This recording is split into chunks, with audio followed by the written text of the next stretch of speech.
Hello बच्चों, स्वागत है आपका एफटी की स्टडी चैनल पे।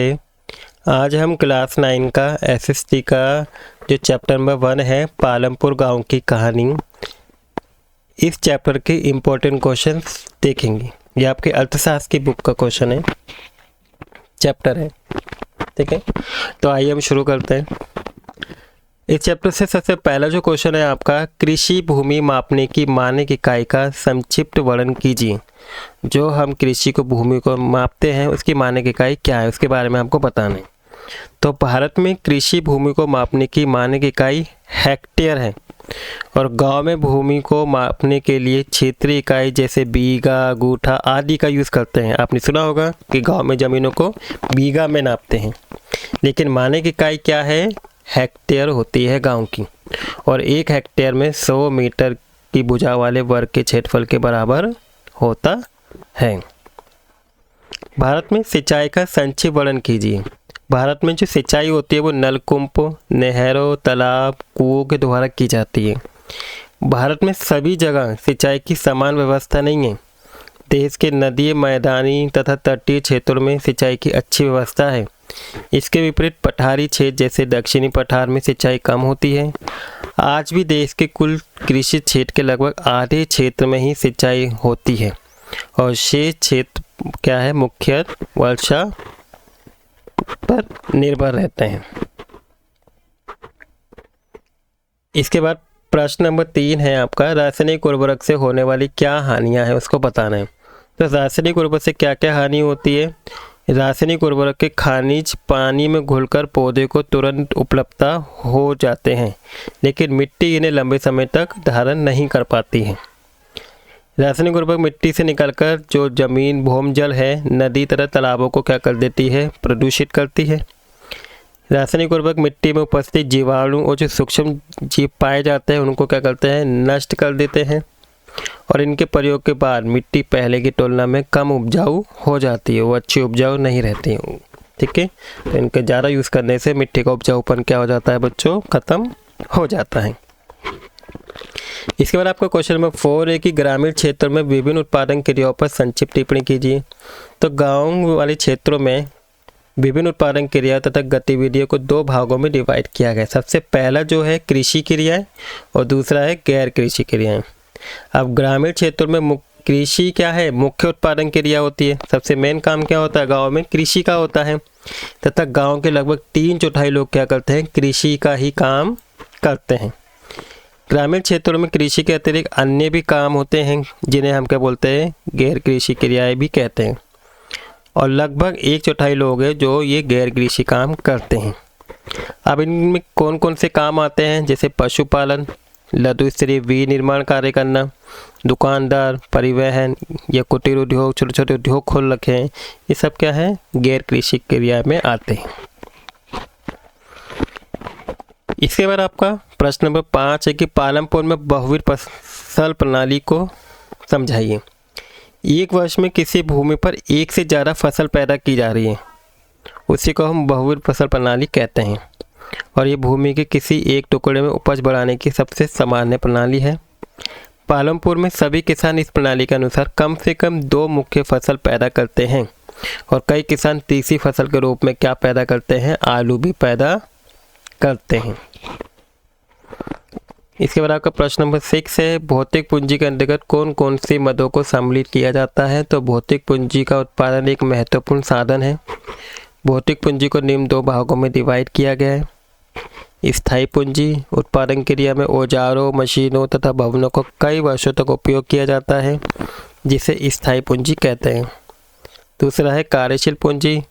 कार्यशील पूंजी वह है जो उत्पादन प्रक्रिया के अंतर्गत कई प्रकार के कच्चे माल की आवश्यकता पड़ती है तथा व्यवसाय की दैनिक आवश्यकता को पूरा करने के लिए कुछ नकद की भी आवश्यकता पड़ती है। अतः कच्चे माल एवं नकद को ही क्या बोलते हैं, हम कार्यशील पूंजी कहते हैं। अब हरित क्रांति पर आपको क्या करनी है, टिप्पणी लिखनी है। भारत में कृषि में क्रांतिकारी परिवर्तन हेतु 1960 के दशक के मध्य से हरित क्रांति को शुरुआत की गई थी। इस नीति में कृषि के उत्पादन यानी उत्पादक में वृद्धि करने के लिए कई आधुनिक विधियों को अपनाया गया। हरित क्रांति की सबसे महत्वपूर्ण उपलब्धि ये रही कि इनमें उच्च उत्पादकता वाले जो बीज थे, और वो कौन से बीज थे, HYV बीज का यूज़ किया गया ताकि फसल का उत्पादन ज़्यादा से ज़्यादा हो सके। और इस नीति में रासायनिक उर्वरकों एवं कीटनाशकों के उपयोग में वृद्धि हुई और साथ ही सिंचाई सुविधाओं में भी उल्लेखनीय वृद्धि हुई, और इन सब का कृषि उत्पादन में उत्पादकता पर अच्छा प्रभाव पड़ा। हरित क्रांति से क्षेत्रीय असमानता में वृद्धि हुई, बताइए कैसे। भारत में हरित क्रांति के अंतर्गत आधुनिक विधि एवं कृषि आगतों का उपयोग किया गया और उनके उपयोग के लिए अधिक कार्यशील पूंजी की जरूरत होती है, इसलिए छोटे किसान इसका लाभ नहीं उठा पाते हैं। इसका लाभ बड़े किसानों ने ही उठाया है, जिसमें ग्रामीण क्षेत्रों में असमानता बढ़ी है और धनी किसान और अधिक धनी हुए हैं, और बेरोजगारी बढ़ने से गरीब किसान अधिक ज़्यादा और ज़्यादा क्या हो गए हैं, गरीब हुए हैं। इसके बाद नेक्स्ट क्वेश्चन है प्रश्न नंबर 9, कृषि जोतों के आधार पर कृषि भूमि को वर्गीकरण करिए। भारत में कृषि जोतों के आधार पर कृषि जोतों की मुख्य 3 भागों में वर्गीकृत किया गया। पहला है छोटी जोत। छोटी जोत के अंतर्गत उन जोतों को शामिल किया जाता है जिनका आकार 2 हेक्टेयर से कम होता है और ये छोटे कृषकों के पास होती है, तथा देश की अधिकांश कृषि भूमि छोटी जोतों के अंतर्गत ही आती है।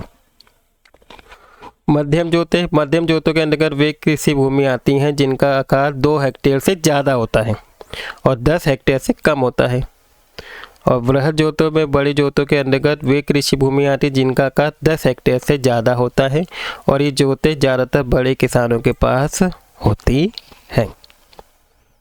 इसके बाद आपका प्रश्न नंबर 10 है कि ग्रामीण क्षेत्रों में छोटे कृषकों को विभिन्न समस्याओं का सामना करना पड़ता है, उसका उल्लेख कीजिए।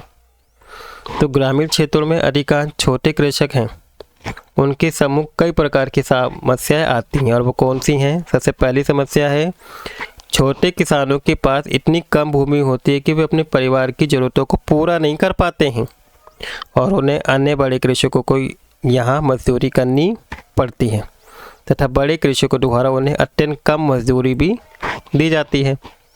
दूसरा है, वर्तमान में कृषि कार्य हेतु अधिक कार्यशील पूंजी की आवश्यकता पड़ती है और अतः उन्हें साहूकारों और व्यापारियों से क्या लेना पड़ता है, फिर लोन लेना पड़ता है, तथा साहूकार और व्यापारी अत्यधिक ब्याज लेते हैं फिर उनसे, और अन्य भी कई तरीक़ों से उनका शोषण वो लोग करते हैं। ग्रामीण क्षेत्र में छोटे कृषकों के पास कृषि हेतु आधुनिक आगतों की भी कमी होती है, जिसके कारण उनके खेतों में उत्पादन भी कम होता है। इसके बाद आपका प्रश्न नंबर 11 है, पिछले कुछ वर्षों में ग्रामीण अर्थव्यवस्था में कई सकारात्मक परिवर्तन देखने को मिले हैं, इन परिवर्तनों के बारे में बताना है। तो भारत में पिछले कुछ वर्षों में ग्रामीण अर्थव्यवस्था में कई प्रकार के सकारात्मक परिवर्तन हुए हैं। पिछले कुछ वर्षों में ग्रामीण क्षेत्रों में चिकित्सा एवं शिक्षा सुविधाओं का विस्तार हुआ है, और पिछले वर्षों में गांव में बिजली की भी पूर्ति काफ़ी अधिक तक सुधार हुआ है, विस्तार हुआ है इसका भी। जब अधिकांश घरों में बिजली है तथा सिंचाई सुविधाओं में भी उल्लेखनीय विस्तार हुआ है। अब ज़्यादातर कुओं पर बिजली से चालित नलकूप भी लगे गए हैं। कृषि क्षेत्र में कई प्रकार के आधुनिक विधि एवं आगतों का भी प्रयोग अब होने लगा है, और ग्रामीण क्षेत्रों में गैर कृषि क्रियाएं जैसे डेयरी, पशुपालन, लघु विनिर्माण कार्य, दुकानदार, परिवहन आदि का भी उल्लेखनीय विकास अच्छे से हुआ है इनका भी, जिससे गांव में रोजगार के अवसर में क्या हुई है, वृद्धि हुई है। तो ये थे आपके इस चैप्टर के इम्पोर्टेंट क्वेश्चन। आई होप आपको सारे क्वेश्चन अच्छे से समझ में आ गए होंगे और आपको वीडियो भी अच्छी लगी होगी। अगर आपको वीडियो अच्छी लगे तो प्लीज़ वीडियो को लाइक कर दीजिएगा, और अगर आप इस चैनल पर नए हैं तो प्लीज़ चैनल को सब्सक्राइब कर लीजिएगा। Thank you for watching video.